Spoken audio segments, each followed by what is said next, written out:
আমাদের হাজী সাহেবরা তো এই কাজ করে না, করে কি?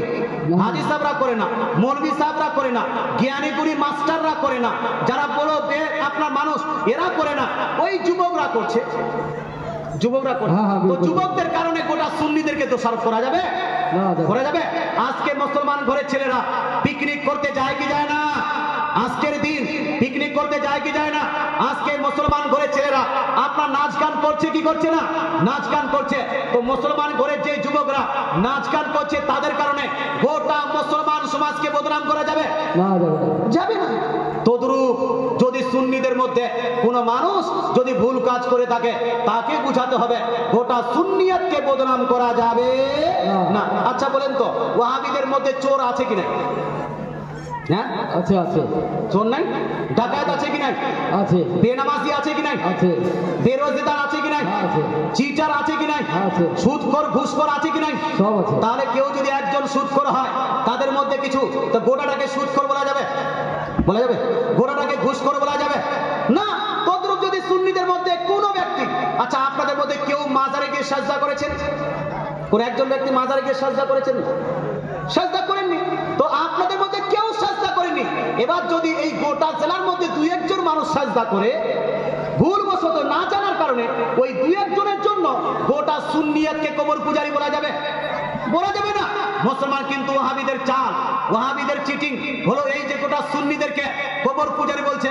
গোটা সুন্নি মানুষদেরকে যারা কবর পূজারি বলবে, মাজার পূজারি বলবে, এদেরকে যারা সাপোর্ট করবে মুসলমান, এরাও সঠিক খাঁটি মুসলমান হতে পারবে না।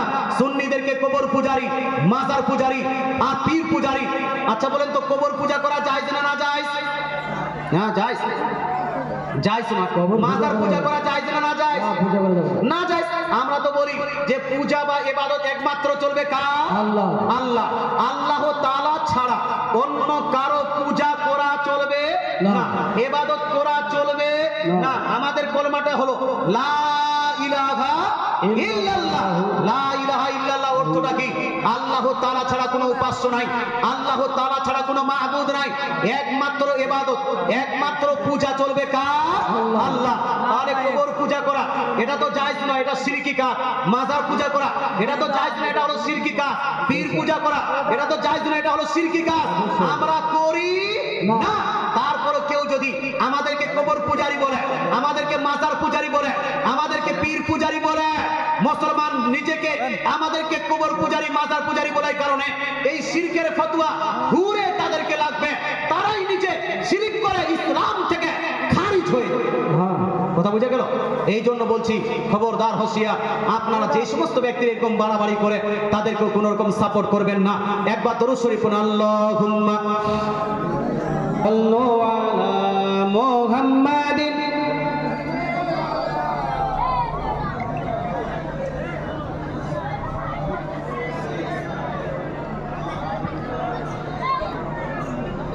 हरदम सबा से निकालो সাল্লাল্লাহু তাআলা আলাইহি ওয়াসাল্লাম। আমি শেষ বেলা আপনাদেরকে নসিহত করছি ভাই, পশ্চিম বাংলায় তিনটা খুব আবার খবর মুক্তাবার হয়েছে।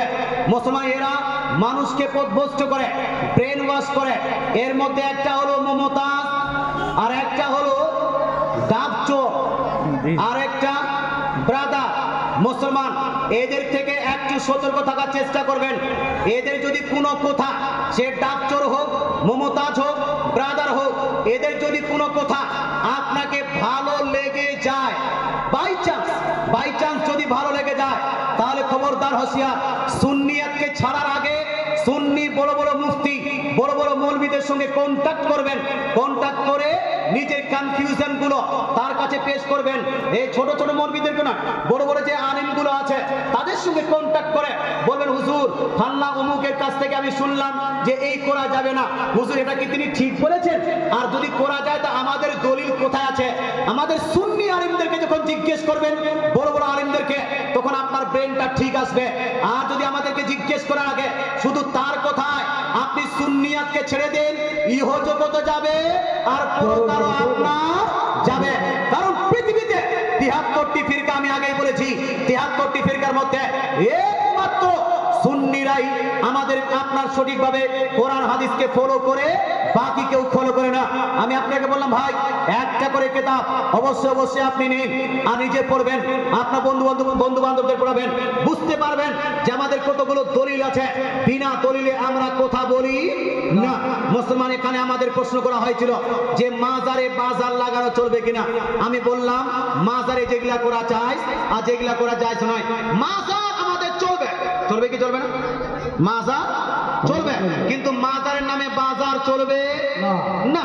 মুহররম চলবে, কিন্তু মুহররমের নামে বাজার চলবে না। জালসা চলবে, কিন্তু জালসার নামে বাজার চলবে না। প্রয়োজনের খাতিরে আপনি যদি গ্রামে হাট বাজার রাখেন আপনার বিশেষ প্রয়োজনে সেটা ব্যাপার আলাদা, কিন্তু মাজারের বাজার এটার কোনো প্রয়োজন নাই। আপনার জালসার বাজার এটার কোনো প্রয়োজন নাই। আপনার কি বলছে মুহররমের বাজার এটার কোনো প্রয়োজন নাই, বরং এটাতে অনেক সময় না যায় হারাম কাজও হয় না হয়ে থাকে। এই জন্য বলছি মাজার কেন্দ্রিক, জালসা কেন্দ্রিক, মুহররম কেন্দ্রিক বাজার নয়। কারণ পৃথিবীতে মধ্যে সব থেকে উত্তম জায়গা কোনটা ভাই? মসজিদ। কোনটা?